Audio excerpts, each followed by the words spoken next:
Hello, my name is Shannon Hoy, and this presentation is on researcher and professor Dr. Brady J. Phelps. The presentation will start with an introduction of Dr. Phelps. Then will be a review of 5 of his recent publications.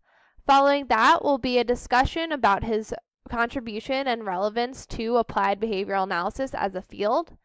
And then the presentation will wrap up with questions that I would ask Dr. Phelps if I had an opportunity to interview him.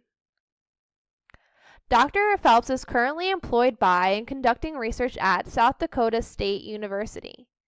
He shares his time at the university as an undergraduate level psychology professor and as a researcher looking into the addictive effects of tobacco. According to his online reviews, Dr. Phelps is admired and highly regarded by his students. They specifically note his passion for the subject. They also mention that he tends to be a little bit on the goofy side. Now we will start the discussion on 5 of his more recent publications. I'd like to start off by saying, though, that finding these articles were difficult because the majority of Dr. Phelps's publications are actually book reviews and not articles. There are also a couple very large gaps in his research and publication history. Anyway, this first article defines personality in psychological and behavioral terms. Dr. Phelps highlights the differences between these definitions, and he also discusses how, from a behaviorist point of view, dissociative identity disorder is when a person is capable of having many behavioral repertoires. This second article is nearly identical to the first one. However, this article more thoroughly discusses how applied behavioral analysis is relevant and applicable to dissociative identity disorder. In this third article, Dr. Phelps explains the gap in behavioral literature about personality. He says this is due to the mentalistic nature of the concept. In this fourth article, Dr. Phelps demonstrates another deficit. This time, it's the lack of instruction about habituation in psychology courses. He also discusses why it is necessary for this topic to be included. This article, while making some brilliant points, seemed to be rushed in its methods and discussion sections.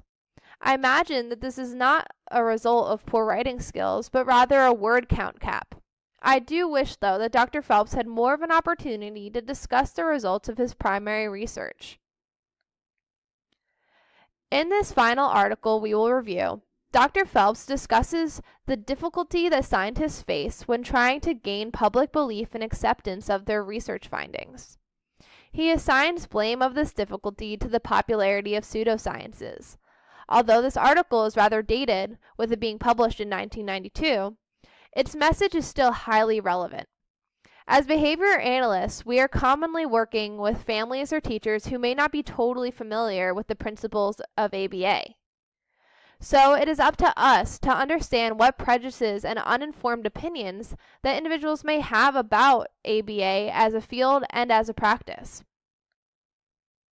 Overall, Dr. Phelps's main contribution to ABA is approaching and defining psychological terms, diagnoses, etc. from a behavioral point of view. This is especially important when regarding radical behaviorism. Unlike methodological behaviorism, radical behaviorism says that private events, such as thoughts and personalities, are behaviors. So being able to understand these established thought processes, personality types, and diagnoses in a behavioral point of view is highly enlightening. The relevance of his work is that it aids the relationship between behavior analysts and psychologists. And this is a very important thing, because as behavior analysts, we are very commonly working in a team setting with a variety of practitioner types.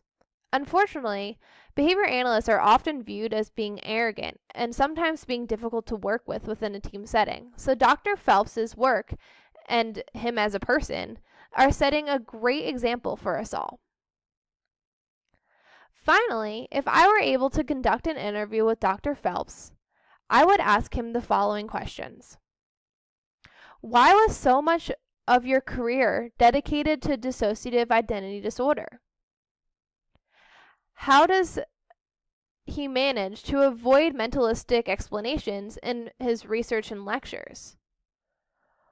Why the majority of his published work are book reviews? Why he has changed gears to specifically focus on addictive effects of tobacco?